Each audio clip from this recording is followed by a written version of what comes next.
El inicio de la semana laboral. Mañana la tercera Feria de Innovación y Emprendimiento en los jardines del Gran Teatro del Cibao. Del Cibao. Un espacio en el que se presentarán importantes proyectos con soluciones únicas para la industria manufacturera. Tercera Feria de Innovación y Emprendimiento. Esta es una invitación que hace Ulises Rodríguez, que es el director general de Proindustria, que organiza la actividad. Miren, hubo un caso, siguen muriendo jóvenes, la policía, con esto yo digo digital y análoga, avanza la modernización de la policía y mejoría en la policía, pero mantiene la parte análoga de las ejecuciones, llamadas intercambio de disparos, de quienes llaman reconocidos delincuentes, que según la Constitución, a propósito de que Cristóbal estaba aquí, no consigna pena de muerte, y cuando alguna reforma la consigne no va a estar a cargo de policías que estén en las calles. Eso lo decidirá, si se hace alguna vez, un juez, y será de otra manera. Y son casos que siguen preocupando. Estas muertes, además el caso de una jovencita que tenía un niño en brazos y la mataron, la ejecutaron. Su madre dice, ella cita a un hombre, cita un nombre y a un hombre y a una banda con la que ella tendría problemas y a un sujeto que desde España dirigiría la banda. Un caso también muy conmovedor, un hecho fuerte, que tienen que seguir las investigaciones de estos casos, como el desorden de zona colonial no sancionado, y Julián hacía referencia a lo de San Cristóbal, que es un caso inconcluso, aunque el presidente decía ayer que ha estado o está en los caminos legales la investigación del Ministerio Público y personas que han sido imputadas, pero la verdad es que las acusaciones que se han hecho son débiles, son personas que figuran en el registro de la empresa que se dice que ocurrió la situación.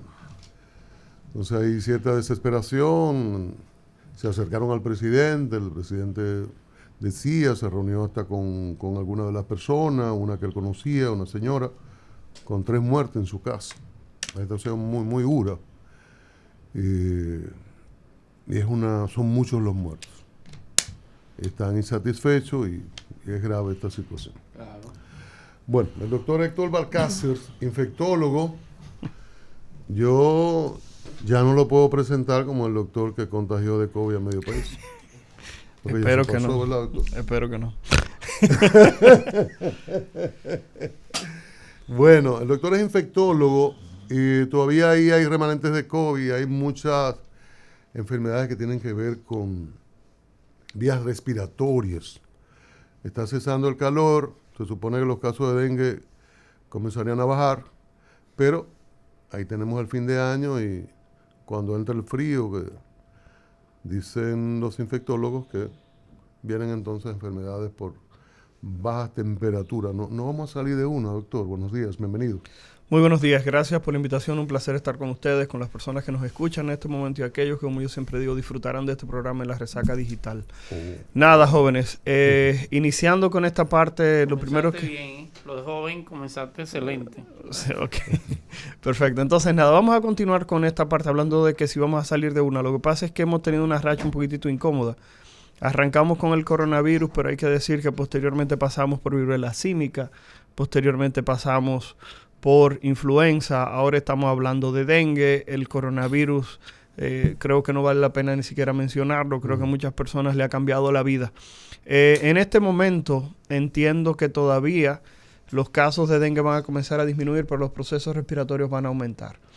Muchas personas van a decir que es por la baja temperatura, pero la realidad es que la República Dominicana en los meses por venir va a tener una migración importante de personas que viven en un territorio que los procesos respiratorios se disparan. Eso en los Estados Unidos. Sí, claro. Yo he tratado, no solamente Estados Unidos, sino también en Europa, reconocer que tenemos una población migrante importante, que en todas las Navidades quiere estar con su gente querida. Y la realidad es que hoy en día, cuando evalúas ese proceso, te das cuenta de que uno de los llamados que hemos tratado de hacer en cada uno de los espacios que tienen llegada en territorio norteamericano es que esos dominicanos que van a venir hacia acá, por favor se vacunen. Reconocer que en los Estados Unidos es mucho más fácil este tipo de proceso desde el punto de vista económico. Una vacuna contra la influenza en cualquier sitio de lo que lo aplica, no voy a decir los nombres comerciales de la vacuna, cuesta $10.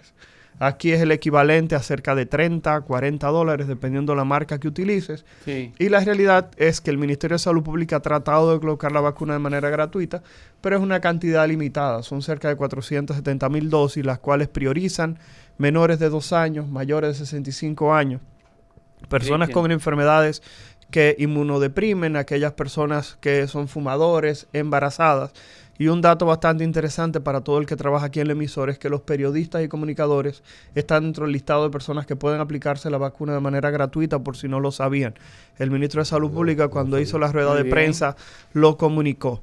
Entonces, ustedes pudieran solicitar aquí en la emisora que la doctora Luchi Vargas, que posiblemente es una de las funcionarias públicas con mejor trato, entiendo yo, pudieran conversar con ella, hacer un acercamiento para que venga a vacunar a todo el que está aquí en la emisora. Ah, ¿ya lo hicieron? Sí, ellos ya lo hicieron, perfecto. Parece que algunos no estaban aquí, no leyeron el memorando. No. Pero la realidad es que cuando tengamos esa migración pudiéramos esperar que los casos no solamente de influenza, sino de coronavirus se disparen. Una pregunta, doctor. Perdón, ¿coronavirus hay metido ahí? Claro que sí. Lo que pasa es que era lo que decíamos fuera del aire. Muchas personas no lo saben, pero en los Estados Unidos se producen de 3,000 a 4,000 ingresos todos los días por coronavirus en los Estados Unidos. Y en este momento muchas personas no saben que el área de la Florida, o sea, lo que es el estado de la Florida en este momento, se considera un caso con casos moderados de coronavirus todavía. El otro problemita es que, si bien es cierto, se está implementando una vacuna con una cobertura superior a las anteriores, más específica a las variantes que están circulando en este momento, no es menos cierto que solamente un 15% de la población menor de 65 años se ha vacunado. Y en estas fechas todo el mundo sabe que la gran cantidad de personas son jóvenes que visitan nuestro país, y por tal razón vamos a tener mucha susceptibilidad, porque estas son enfermedades que sabemos se transmiten de persona a persona. Así que si ustedes pensaban que vamos a salir de esto, yo estimo que en los meses por venir... No, la realidad es que hay que estar... No me dañe la semana, señores, lo que pasa... No, pero no solamente eso. Lo que pasa es que hay que estar preparado por lo siguiente. Señores, el Ministerio de Salud Pública hizo una alerta epidemiológica de dengue desde marzo. Las personas lo han olvidado. Y cada vez que hablo de este tema, alguien me dice: Balcácer, es que el ministerio no ha hecho la campaña que se hacía en el pasado de cloro untado y tanque tapado. Y cada vez que alguien me dice eso, yo le pregunto, cualquier persona de más de 30 años que tú le preguntas sobre esa campaña, te la menciona. Entiéndase que no es por falta de conocimiento, es por falta de ejecución del proceso. Entonces la realidad es que yo creo que hay otras acciones, y lo he dicho en varios programas, ojalá en alguno alguien me escuche y se decida. Yo entiendo que hay que tratar de trabajar la parte preventiva desde la formación del individuo. Esta es una enfermedad que yo lo he dicho, el gobierno puede ir a fumigarte, el gobierno puede hacer una jornada de descacharrización, pero eso va a regresar, y al final el que va a tener que amanecer con tu hijo o con tu hija 4, 5, 6 días en una clínica, eres tú. El que va a tener que pagar una diferencia en una clínica, eres tú. El que va a tener todos los días esa preocupación de en cuánto amanecieron la plaqueta, el niño sigue haciendo fiebre, eres tú. Entonces, por tal razón, esto es un proceso individual. Entendemos que la parte formativa de prevención es importante, pero esa parte formativa de prevención se debe hacer de la edad más temprana. Y en este motivo creo que deberíamos en las escuelas tratar de incluir una materia que se llame salud.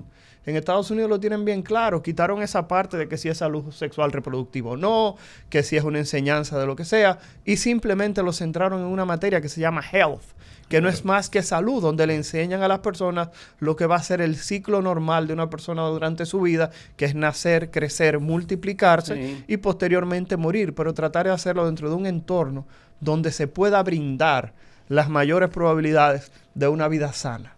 Una pregunta personal. Claro, como no. Cuidado, doctor, a la defensiva. No, lo que pasa es que yo no trabajo con PSA ni con problemas. Es mentira.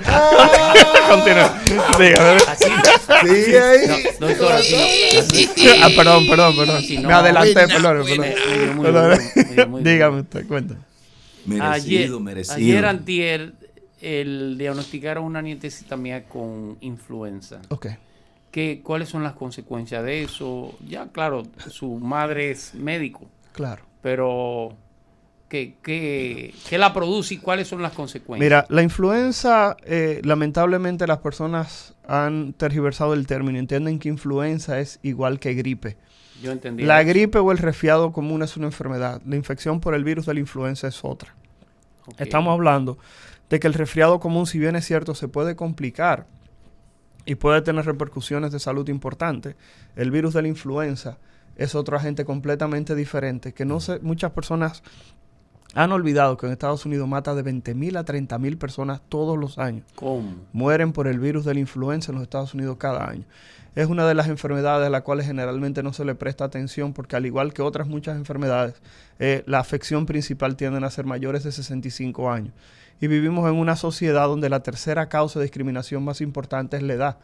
La primera causa es justamente la parte que tiene que ver con la raza. La segunda tiene que ver con el sexo, pero la tercera justamente es la edad. Uh-huh. El edadismo se pone de manifiesto en este tipo de procesos y por tal razón no podemos olvidar ese evento. La influenza... Hermana, no es casi lo... ¿El qué? La influenza, ¿cómo es eso? Lo que pasa es que la influenza inicialmente puede dar un cuadro de manifestación respiratoria. Uh-huh. Es cierto, es una afección principalmente respiratoria alta, uh-huh, pero posteriormente puede producir afección a nivel pulmonar. Uh-huh. El inconveniente que tiene la influenza es que puede, en algunos casos, producir formas graves. Y ahí es donde tiende a diferenciarse un poquitito del resfriado común, que usted en su casa se acuesta, se toma una sopa de pollo y usted mejora. Yo relajo siempre de que la gente para el resfriado tome sopa de pollo, porque en lugar de durarle 7 días, nada más le dura una semana. Entonces yo le digo a la gente que tome... ¿Qué tiene que ver el pollo con la semana? No sé, la sopa de pollo, que en lugar de durarle 7 días, nada más le dura una semana. Que eso es importante que la gente que nos esté escuchando lo sepa. Pero la realidad es que, continuando con lo de la influenza, es una enfermedad que es importante diagnosticarse por algo. Yeah. Las complicaciones de la influenza se pueden prevenir con tratamiento. Okay. El virus de la influenza es de los pocos virus que tiene un tratamiento específico, y no solamente específico, sino muy efectivo. Estamos hablando que es un tratamiento que no solamente evita que la persona progrese en la enfermedad, sino que también evita contagios, porque es un tratamiento que evita la salida del virus de las células que están infectadas y por ende limita la capacidad que alguien pueda tener para pasarlos a terceros. Por último, decir que el tratamiento también es preventivo. Y aquí es donde viene la parte de la pregunta o de la preocupación. Esa niña, usted me dijo que fue una nietecita, ¿verdad? Sí. Una nietecita. El problema es que todas las personas que se encuentran en el entorno de esa niña, que tengan alguna de las condiciones que previamente mencionamos, menos de 2 años, más de 65, una embarazada, alguien que sea diabético, alguien que fumó mucho tiempo y tenga algún problema respiratorio, esas personas necesitan colocarse en un tratamiento preventivo con el mismo medicamento de tratamiento. En lugar de 2 tabletas al día, tomar una por un periodo de tiempo estimado de 10 días. O sea, la enfermedad. Para evitar la enfermedad, y en caso de que la presente, las manifestaciones serían leves. Y esta es una de las cosas que se debe reconocer. La influenza, repito, en el español o en República Dominicana ha quedado muy dentro de la nebulosa de la parte de la gripe o resfriado común. Y el dominicano, la mayoría de los dominicanos creen que es lo mismo, que es influenza. Exacto. Entonces, una gripe mala. Claro, entonces por tal razón lo debemos... mala que anda. Que anda. No, y que le ha puesto diferentes nombres, la polémica, la convención. Exacto. Le han puesto diferentes nombres. Pero doctor, y lo del... no sirve para nada lo de el Vivaporú con ron con limón. O sea, un roncito blanco con limón. No. Y llenarse de Vivaporú en la frente y en la nariz. Eso no. Sobre todo en la 100. Sí. No, en la 100, aquí en la 100. Pero comienza por ahí. Mi mamá me ponía. Usted va aquí, y de ahí, por ahí. Había una señora que trabajaba en mi casa que se lo comía.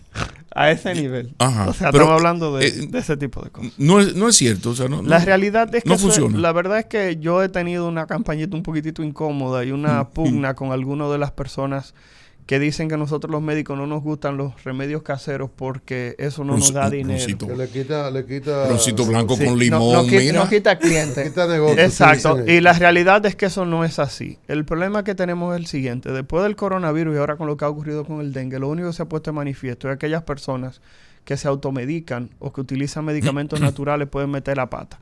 Pueden meter la pata porque, por ejemplo, esa nietecita suya que tiene influenza, una de las cosas que no saben es que si esa niña, en lugar de darle acetaminofén, le dan aspirina, le dan el famoso mejoralito, que se utiliza mucho todavía, esa niña podría presentar una complicación que se llama el síndrome de Reye.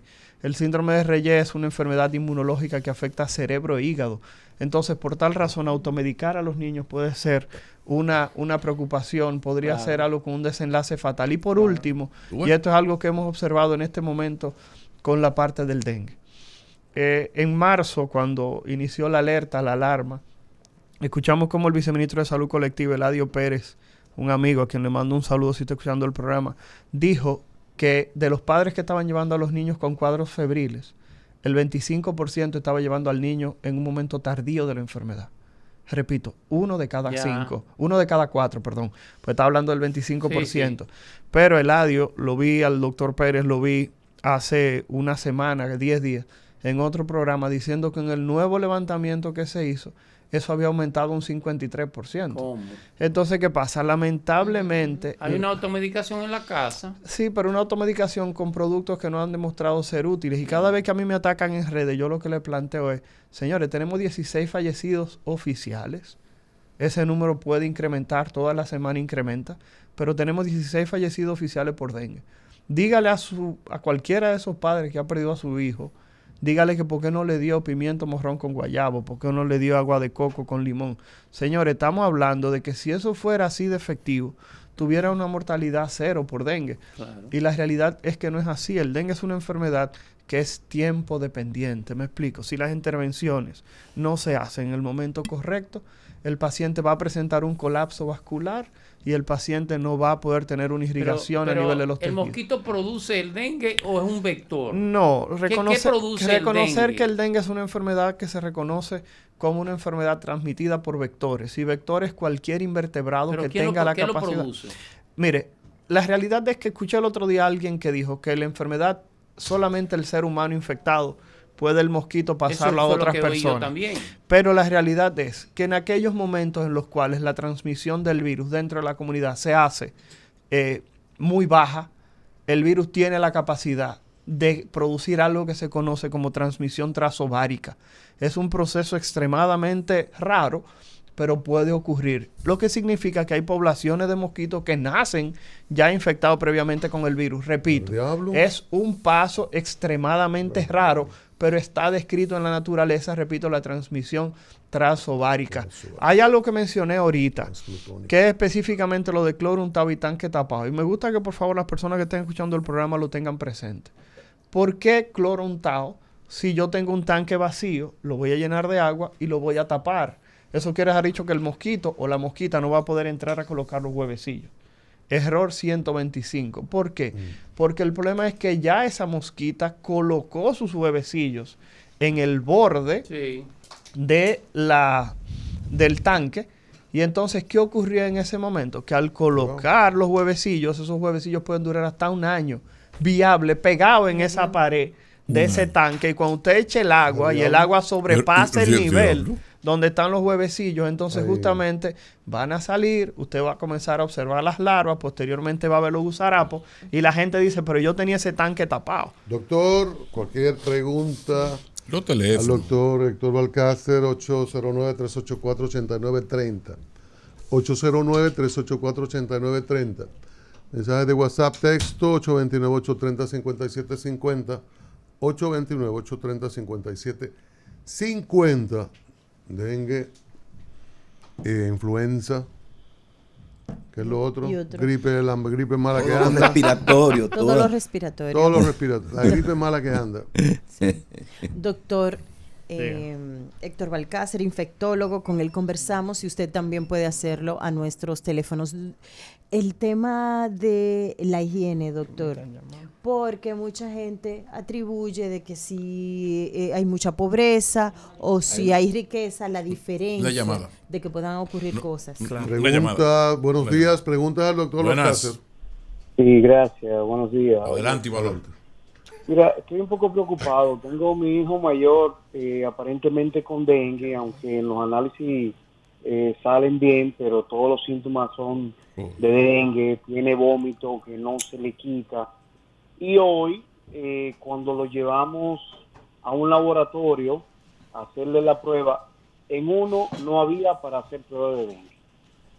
Y luego el otro nos dimos la sorpresa de que el seguro no está cubriendo el dengue. Caramba, ¿hasta dónde vamos a llegar? ¿Qué edad, doctor, por favor, ¿qué edad tiene el jovencito? No, ¿Qué edad tiene su hijo? 26 años, 27 años tiene mi hijo. Okay. Pero óyeme, créame que estoy, aparte de que estoy bastante preocupado, qué desilusión tengo de mi país, qué sistema, caramba, nos estamos gastando. Gracias, buenos días, lo escucho por la radio. Gracias, doctor. Mire, vamos a iniciar primero por la parte de las pruebas. En este momento en República Dominicana tenemos disponibilidad de 3 pruebas diferentes.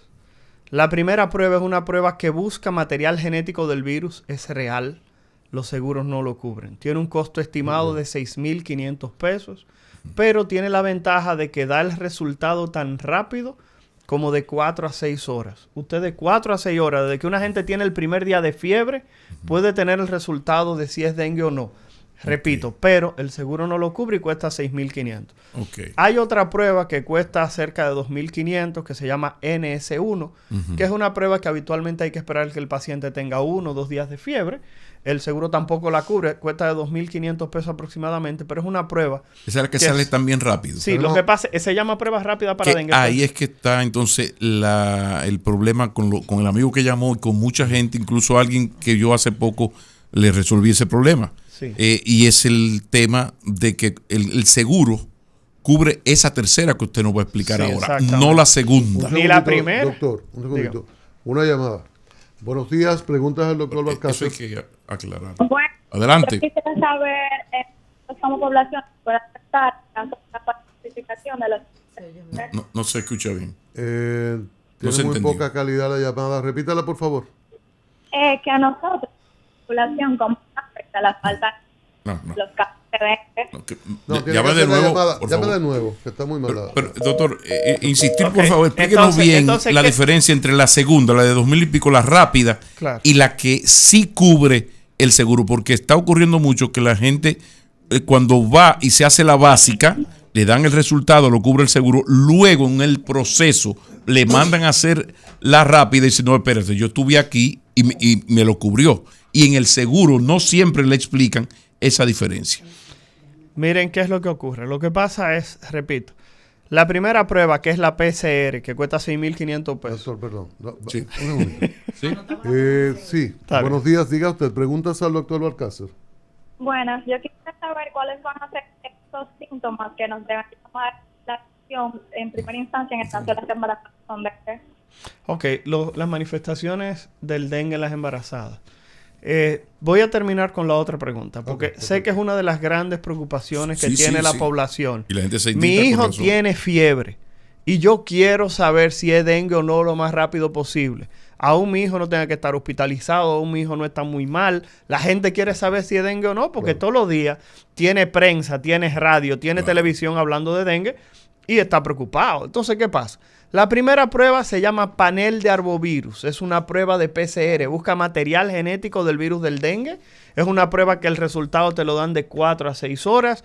Tiene una sensibilidad de un 95%. Eso quiere decir, ha dicho que de cada 100 gente con dengue, identifica 95. La NS1, esa primera prueba el seguro no la cubre, cuesta 6.500 pesos. Segunda prueba, y debo decir que el Servicio Nacional de Salud aprobó que los casos probables de dengue en los hospitales se le puede hacer la prueba, porque eso hay que mencionarlo. El problema es que todas se tienen que concentrar en el Laboratorio Nacional Dr. Filló. Entonces, imagínense la cantidad de hospitales que tenemos, un solo laboratorio con esta capacidad montada, eso genera retrasos y eso es lo que genera preocupación, sobre todo en nuestra clase media, que no está acostumbrada a visitar hospitales. A mí no hay quien me diga eso. Uno de los problemas que hay es que tenemos una clase media que dice yo tengo mi seguro y yo no voy para un hospital. Pero cuando llega a una clínica tiene el inconveniente de que, por ejemplo, yo trabajo en el Centro Médico UCE y el otro día nosotros teníamos una lista de espera de 25 pacientes, entre niños y adultos esperando cama. Entonces, ¿qué tiene que hacer la administración del Centro Médico UCE? El doctor Polonio llama o escribe en el grupo de WhatsApp. Los pacientes que estén en una condición de poder irse a su casa, pasen visita temprano. ¿Para qué? Para que todos los médicos egresemos a esos pacientes. La segunda prueba se llama NS1. Esa es una prueba rápida también.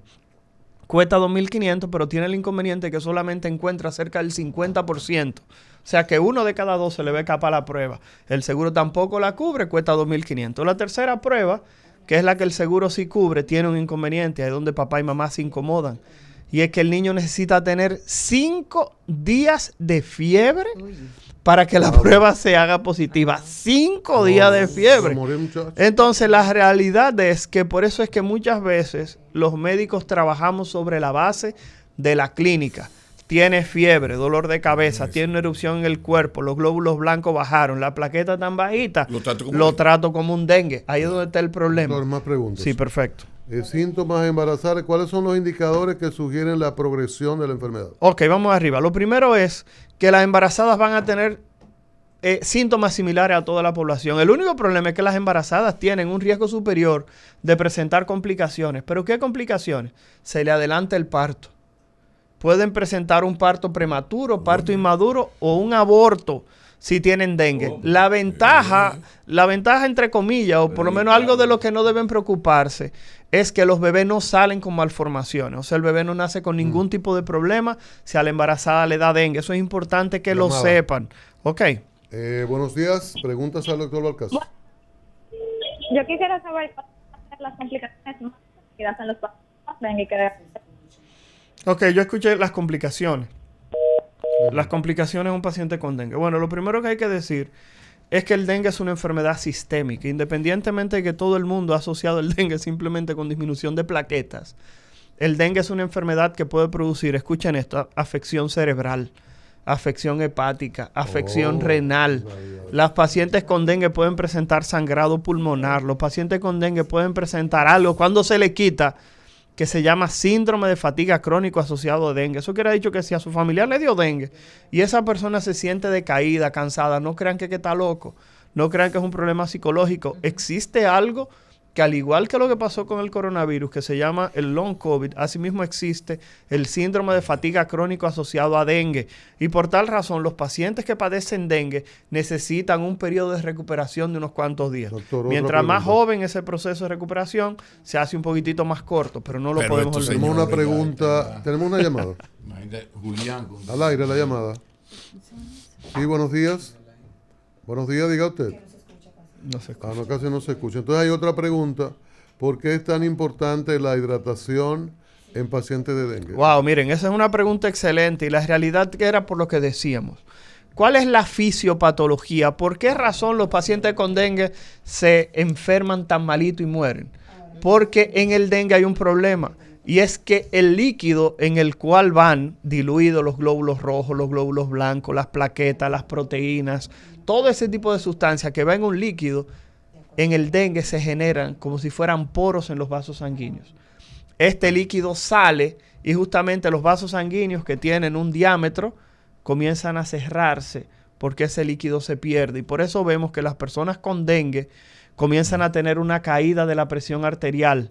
Y al disminuir la presión arterial no llega sangre con la presión necesaria para que el cerebro, pulmón, corazón, hígado puedan funcionar de manera correcta. El paciente muere de un colapso vascular. Por eso, y esto es importantísimo, si me permiten un segundito, por favor, el inconveniente que tenemos en el dengue es que ese colapso vascular, si usted permite que avance, se hace irreversible. Por eso, cuando usted vaya a la emergencia con su hijo con fiebre, no se conforme con que le hagan un conteo de plaquetas, con que le hagan un hemograma.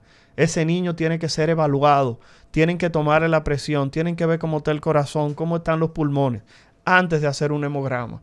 Recuerden que no se tratan laboratorios, se tratan personas, se tratan cuadros clínicos. Por eso, padre o madre, dejen de llevar al niño por una mano. Yo vine porque tiene dengue para que le hagan un hemograma. Doctor, yo traje al niño para que lo chequen. Y cuando terminemos la evaluación, entonces vamos a hacerle un hemograma. Sé que las emergencias están reventándose. Sé que hay muchísimo trabajo, pero tomarle la presión puede ser la diferencia entre que ese niño esté bien o esté mal. El padre que llamó, que me llegó ahora a la mente, que dijo que el niño está vomitando. 3 vómitos en 1 hora es criterio de ingreso.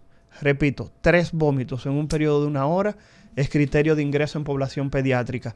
Así que por tal razón, llévelo a una emergencia con experiencia para que ese niño reciba las atenciones que amerita. Buenos días, preguntas al doctor Balcácer. Buen día. ¿Cuáles son los desafíos futuros en la prevención y control del dengue? Wow. Mire, yo creo que lo primero que tenemos que mencionar fue lo que dijimos de la parte de educación. Mientras aparezcan en las imágenes de los periódicos un señor con un megáfono gritándole al Ministerio de Salud Pública que fumiguen en su casa, yo creo que eso habla del desconocimiento de las personas. Me explico.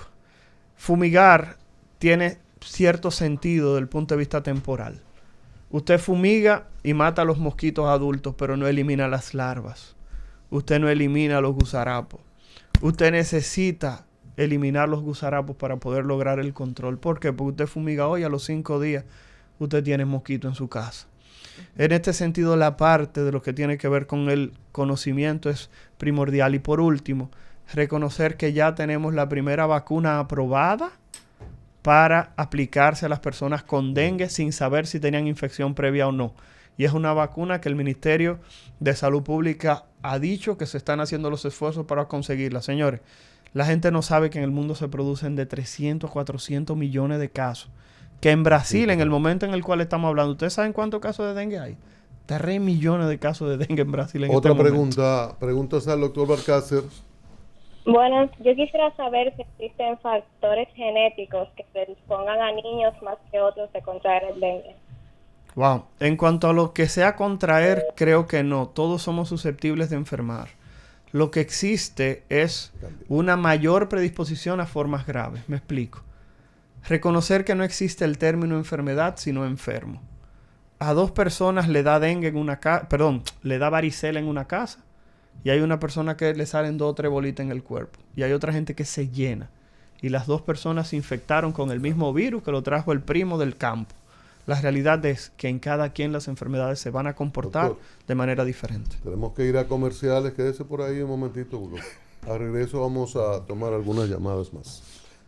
Una apuesta por la radio plural.